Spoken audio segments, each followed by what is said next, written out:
प्रधान से लगा के मुख्यमंत्री तक दौड़ लगाई है। हर जगह यही जवाब मिलता है कि बजट आएगा तब आपको पैसा दिया जाएगा। आखिर वो बजट कब आएगा? विधानसभा चुनाव के बाद आएगा या इनके परिवार के खत्म होने के बाद आएगा? नमस्ते मैडम। नमस्कार नमस्कार सर, मैं आसाराम बोल रहा हूँ जी। ये बताइए कि कितना पैसा आपका प्रशासन खा गया है? मैम 60,000 रुपए है। हमारे साथ में मौजूद हैं आशाराम के परिवारीजन, उनके सहयोगी। आज उनसे बातचीत करेंगे। एक दिव्यांग जो दोनों पैरों से कमजोर है। कोरोना काल में ये समझिए कि आम जन पहले से ही जो पीड़ित है, जो पहले से ही परेशान है, उसकी परेशानी का आप अंदाजा लगाइए कि कोरोना काल में उससे टेंट और लाइट ले ली जाती है और फिर जो बिल होता है, जो मजदूरी होती है, वो मांगने पर भी टरका दिया जाता है। और टरकाया एक बार नहीं जाता है, तब से लेकर के आज तक टरकाया ही जा रहा है। और आपको बता दें कि उस तहसील से लेकर, जिस तहसील का मामला है, उस तहसील से लेकर मुख्यमंत्री आवास तक ही मामला गया, लेकिन शिकायत जो है उसकी जो सुनवाई है वो अब तक ना हुई। चलिए, हमारे साथ में वो मौजूद है, उनके परिवारीजन, उनके सहयोगी। उनसे बातचीत करेंगे और जानेंगे कि पूरा मामला आखिर क्या है। नमस्कार। मैं मोहित सिंह बोल रहा हूँ और विकलांग जी। आप कहाँ इंट्रोडक्शन बताइए हमारे दर्शकों को। मैं सीतापुर जनपद के मोहली तहसील से बोल रहा हूँ और हमारे क्षेत्र में जैसा कि प्रधानमंत्री जी ने कहा था कि स्वावलंबन बनी है, पर इनका पूरा टारगेट ही फैले स्वावलंबन वाला। क्योंकि अभी 1 वर्ष पहले नेरी में आसाराम को आर्यवर्त बैंक से 50,000 रुपए का लोन दिलवा के नेरी चौराहे पे टेंट की दुकान खुलवाई गई थी। कोरोना की पहली लहर में मोहली तहसील की लेखपाल महोदया नेहा चौरसिया जी, क्षेत्रीय तहसीलदार जो थे हमारे अभिमन्यु वर्मा और उप जिला अधिकारी शशिभूषण राय, तीनों लोग इनके यहाँ पे जाते हैं और कहते हैं कि हमारे पृथ्वी विद्यालय में जो प्रवासी आ रहे हैं दिल्ली से, उत्तराखंड से, बिहार से, उनकी ठहरने की व्यवस्था करने के लिए, तो वहाँ पे इनका जनरेटर, टेंट का सारा सामान, जो भी गद्दा और पंडाल था, इन्होंने पूरा का सामान दिया था। इन्होंने 2 जगह पे दिया था, एक पृथ्वी विद्यालय में और एक प्रधान, वहाँ पे प्रधान भी जिम्मेदारी थी। तो जब वो समाप्त हो गया, कोरोना काल समाप्त हो, उसके बाद जब पेमेंट की बात आई तो सबसे पहले इन्होंने जो तहसीलदार को फोन किया तो उन्होंने कहा कि ये हमारे अंतर्गत नहीं आता है, आप जो है एसडीएम साहब से बात करिए। फिर इन्होंने एसडीएम साहब से फोन पे ही बात की, क्योंकि दोनों पैरों से विकलांग हैं और इनके 4 लड़कियां हैं। एक लड़की की शादी भी हो चुकी, 3 अभी लड़कियां हैं। प्रेजेंट टाइम इनकी काफी दयनीय स्थिति है जो बयान नहीं कर सकते हम लोग में। मुख्यमंत्री जी चाहे जो कुछ भी कहते हो, प्रधानमंत्री जी चाहे जो कुछ कहते हो कि हम लोग दिव्यांग के लिए ये कर रहे हैं, वो कर रहे हैं, सारी बातें हवाई हैं। यहाँ तक कि इन्होंने प्रदेश में जो दिव्यांग प्रकोष्ठ बनाया है उसमें भी इन्होंने सकलांग रखा है। तो हमको लगता है कहीं से भी इनकी जो नीयत है दिव्यांगों के प्रति, जो बोलते हैं, हम तो विकलांग ही कहेंगे, बहिष्कार करते हैं, इनका नाम दिया हुआ, विकलांगों के प्रति इनकी जो नीयत है वो बहुत छोटी नीयत हम मान लें, या इनका नजरिया समझ लें कि उनको खत्म करने की रणनीति इनकी बन रही है पूरी। तो क्यों आप उस पैसे को लेकर एसडीएम साहब ने जो बात कही थी फोन पे कि आपका 15 दिन में पेमेंट हो जाएगा, 1 वर्ष हो गया। आज 1 वर्ष में इन्होंने प्रधान से लगा के मुख्यमंत्री तक दौड़ लगाई है। हर जगह यही जवाब मिलता है कि बजट आएगा तब आपको पैसा दिया जाएगा। आखिर वो बजट कब आएगा? विधानसभा चुनाव के बाद आएगा या इनके परिवार के खत्म होने के बाद आएगा? स्थिति ये समझिए एक परिवार के खत्म होने की स्थिति है। अभी जब तहसील दिवस में आया था, इससे पहले भी इन्होंने की स्थिति बहुत खराब थी, आत्महत्या करने की कगार पे ये व्यक्ति था। इसको हम लोगों ने आशा दिया है कि हम न्याय दिलाएंगे, तब जाके इसकी स्थिति कुछ संतोष हुआ इसके परिवार को। वरना आप समझिए 3 लड़कियां, 1 लड़का है, कैसे अपना परिवार गुजार बसर कर रहा होगा। 60,000 रुपया जो है तहसील प्रशासन पे बकाया है।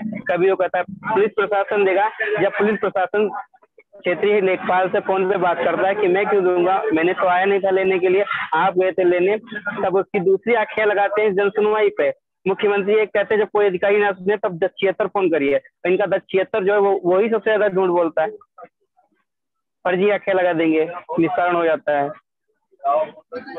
आगे आपने ये कहा कि जो दिव्यांग है वो नाम हम इनका एक्सेप्ट नहीं करते हैं, इसके पीछे का क्या कारण है? इसके पीछे का सबसे बड़ा कारण है, प्रधानमंत्री जी ने सरकार बनते ही कहा था कि दिव्यांग दिव्यांग में आखिर दिव्य क्या है, हमें तो कुछ नहीं दिखता। अगर हम अपनी संस्कृत सबसे अगर देखें तो दिव्य क्या मतलब होता है, भगवान।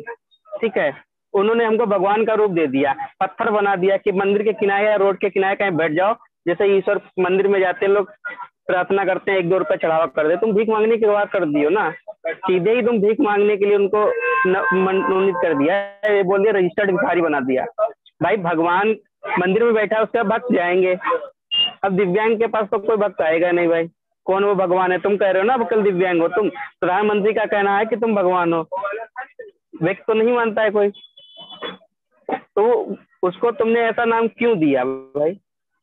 आप देख लीजिए, चाहे अनुसूचित जाति हो चाहे पिछड़ा, हम कहते हैं जैसे अभी परसों ही कुछ दिन अभी लोकसभा में जब इन्होंने कहा था कि अनुसूचित जाति के और पिछड़ा वर्ग के महिला पुरुषों को हमने मंत्री बना दिया है, इसलिए विपक्ष को नहीं भा रहा है। ठीक है, तो भाई तुम हमारा नाम काहे बदल रहे हो?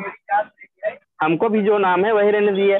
हमें भारत के अंदर एक बार प्रधानमंत्री जी बता दें, भारत के अंदर या मुख्यमंत्री, भारत के अंदर अभी तक जो भी योजनाओं का लाभ मिला है, दिव्यांग शब्द पे कहाँ से मिला? विकलांग के नाम से तो मिला है, अंतर्राष्ट्रीय दबाव होता तब मिलता है। संविधान इतना लचीला बना दिया है कि उसमें जो भी हम लोगों को आरक्षण था, उन्होंने तो तितर बितर कर दिया कि तुम ले जाओ, ओबीसी एससी तुम ले जाओ, एसटी वालों को दे दिया, हम लोगों को तो कुछ दिया नहीं कहीं से। हमारा नाम बदल के हम लोगों को दबाने की कोशिश की जा रही, सीधा दिव्यांग नाम रख के सीधे दबा देंगे उनको कि तुम दब जाओ, पता नहीं कहाँ है। आज इसके 60,000 गए हैं। अभी बरेली में राजीव यादव को तहसील प्रशासन द्वारा धमकी दी गई कि अगर तुम मेरा चुनावी काम डाटा एंट्री का नहीं करोगे तो मैं तुम्हारी दुकान बंद करवा दूंगा। ये फिर से बताइए, दोबारा से इस बात को रिपीट करिए, क्या बता रहे हैं आप? मैं बोल रहा हूँ प्रधानमंत्री जी ने दिव्यांग नाम देख के सीधे दिव्यांग को दबाने का काम किया है। ठीक है, अब इसका उदाहरण जीता लगता सीतापुर जनपद से आसाराम है, जिसका इन्होंने 60,000 रुपया, मैं सीधे मुख्यमंत्री पे आरोप लगाता हूँ, योगी आदित्यनाथ पे आरोप लगाता हूँ कि इन्हीं के शासनकाल में ये एक तरफ कहते हैं कि आप डरिए मत, जो भी गलत करेगा उसकी संपत्ति हड़प लूंगा। ठीक है, तो भाई हम नहीं डर रहे हैं, तुम संपत्ति तो हड़प रहे हो विकलांगों की। आज उसका तुमने 60,000 रुपया नहीं दे रहे हो, कल किसी और का नहीं दोगे, परसों तुम्हारे भाई एसडीएम हो या डीएम हो, तुम्हारी ही नौकर है ना, तुम्हारी बात मानेंगे, तुम ऊपर से दबाव में कहा नहीं पैसा देगा भाई। राजीव यादव को बोल के बताते हैं कि तहसील से कि तुम तहसील का काम नहीं करोगे तो मैं तुम्हारा सेंटर बंद करवा दूंगा। कल ऐसे मुझे बोला है कि तुम मेरा काम नहीं करो तुम्हारा सेंटर बंद कर। तुम आखिर चाहते हो क्या प्रदेश के अंदर? अभी तक तुम कह रहे थे कि तुम लोग दिव्यांग हो, ठीक, हमने तुम्हारा नाम स्वीकार लिया, आखिर क्यों कर रहे हो? क्या कारण है जो ऐसा तुम लोग कर रहे हो भाई? सीधी बात है ना।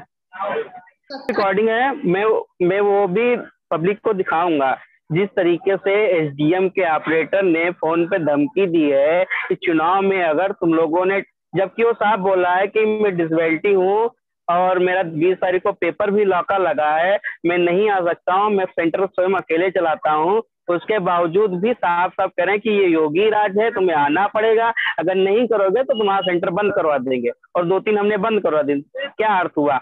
आप सिर्फ विकलांगों पे ही दबाव बना सकते हैं, समाज में और भी हैं बड़े बड़े हैं कंप्यूटर सेंटर जिनके साइबर कैफे चलते हैं, 20-20 ऑपरेटर, आप उनसे 2 ऑपरेटर मांगिए, क्यों नहीं देंगे? ये है कि यही दिव्यांग है, क्या यही दिव्य शक्ति है? यदि आप दिव्यांगों पे दिव्य, मुझे मैंने पूछा भी, मैंने प्रधानमंत्री जी को एक लेटर भी लिखा है अभी पिछले महीने में कि हमको या तो मुझे ऐसा क्या है विकलांग में दिव्य, वो बता दीजिए। कोई ऐसी दिव्य शक्ति है जो बैठ के खाना खा सकता है, बिना खाए बिना मेहनत करे पैसा कमा सकता है? ऐसी कोई अगर दिव्य शक्ति है वो हमें बताएं। अच्छा, आपके साथ में अभी आशाराम मौजूद हैं? आसाराम अभी तहसील पे ही मौजूद हैं। आसाराम को कुछ प्रॉब्लम है सुनने में भी थोड़ी, तभी इनको दिक्कत हो रही है। आशाराम से सवाल है कि आशाराम का जीवन यापन कैसे हो रहा है? अभी आसाराम का जीवन यापन ये मान के चलिए, जो भी रामायण होती है गांव घर में, पान की दुकान और एक छोटी अभी इन्होंने पान की दुकान रखी है, पुड़िया पान की, उसी से जीवन यापन हो रहा है, बाकी कोई जरिया नहीं है। और बैंक का कर्जा भी बढ़ता जा रहा है। तो हमें उम्मीद है सरकार से भी, योगी आदित्यनाथ जी से भी, जो कहते हैं कि हम हर गरीब अंत्योदय की दृष्टि से लोगों का न्याय दिलाएंगे, जो भी है आसाराम का निराकरण जल्दी कराएंगे, इनकी जो धनराशि है वो दिलवाने की कृपा करेंगे। और कानों में भी थोड़ी दिक्कत है, सुनने में भी दिक्कत आती है, और इसीलिए इनका जो है ये समझ लीजिए शोषण भी किया जा रहा है सरकारी स्तर पे। जहाँ कहीं भी जाते हैं अधिकारी दूर से इनको बता देते हैं, तो जो भी समझ में आता है चपरासी जो बोल दिया, जाओ एक दो दिन में हो जाए। आज धीरे धीरे इनको 1 साल के ऊपर हुआ जाता है, तो क्या आपको 1 वर्ष के ऊपर हुआ जा रहा है। सबका विकास नहीं हो रहा है जी, सबका साथ सबका विकास जो कि स्लोगन है, हम इसको ये बोल सकते हैं कि लॉलीपॉप है इनका, ये सरकार का जो है लॉलीपॉप है। हाँ, सबका साथ सबका विकास मुझे नहीं दिख रहा कहीं पे। अगर इनका ये लक्ष्य होता कि सबका साथ सबका विकास, तो आज विकलांगों के साथ जो प्रदेश में स्थिति बनी हुई है वो आज ये ना होती। इन्होंने सरकार में आते ही कल इन्होंने बहुत बड़ी बड़ी बातें की थी। इस तहसील दिवस की तरह हर बुधवार को विकलांगों के लिए जो है उनकी शिकायतें सुनने के लिए जिला अधिकारी व उप जिला अधिकारी बैठेंगे, पर ऐसा कहीं हमको नहीं दिख रहा है। यहाँ तक संपूर्ण समाधान दिवस में भी अगर कोई विकलांग जाता है, मैं मोहली तहसील की बात कर रहा हूँ जहाँ पे मौजूद हूँ, यहाँ पे अगर जाता है ना व्हील चेयर की व्यवस्था होती है ना कुछ, लोग कड़लते हुए रेंगते हुए जाते हैं। तहसील गेट के बाहर की जो रास्ता है कंकड़ी से है एकदम बनी हुई, अभी तो मोटे मोटे इतने मोटे मोटे पत्थर पड़े हैं जिससे लोग जाते हैं। इनके आला अधिकारियों को अगर 2 बार से निकलवाने को कहते तो नहीं निकल पाएंगे। ये सब कैसे जानते हैं? ये यहाँ की जनता, मोहली क्षेत्र की जो तहसील की जनता है, उससे कोई बकाया नहीं, बच्चा बच्चा जानता है यहाँ की स्थिति। मैं कह रहा था सरकार जो है सिर्फ अपना विकास कर रही है, सबका विकास नहीं कर रही, न सबका साथ दे रही, सिर्फ अपने लोगों का साथ देने के अलावा। आज इनका 60,000 मारा गया है, प्रदेश में पता नहीं कितने गरीब दबे कुचले विकलांगों का ऐसे पैसा मारा गया होगा जिनकी आवाज लोगों तक नहीं पहुंच पा रही है, पर सरकार के कानों तक जरूर पहुंच रही है। वो सिर्फ कागजी कार्रवाई करने के अलावा कोई भी काम नहीं हो रहा। जी, तो देखा आपने इस प्रकार से मोहित ने बताया कि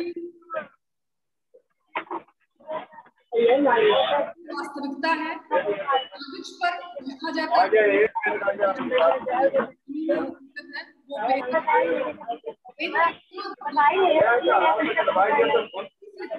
जाता है, और एक तरफ से ही देख लेते हैं कि विकलांग है और परेशानी है, तो दूर से ही नमस्कार कर लेते हैं, सुनवाई तो बहुत दूर की बात है। और भी तमाम सारी बातें मोहित जी ने बताई हैं। अब आशा यही करते हैं कि जल्द से जल्द आशाराम जी को जो भी उनकी समस्याएं हैं निपटारा मिले, और मुख्यमंत्री जी जो भी कर सकते हो आशाराम जी के लिए करें।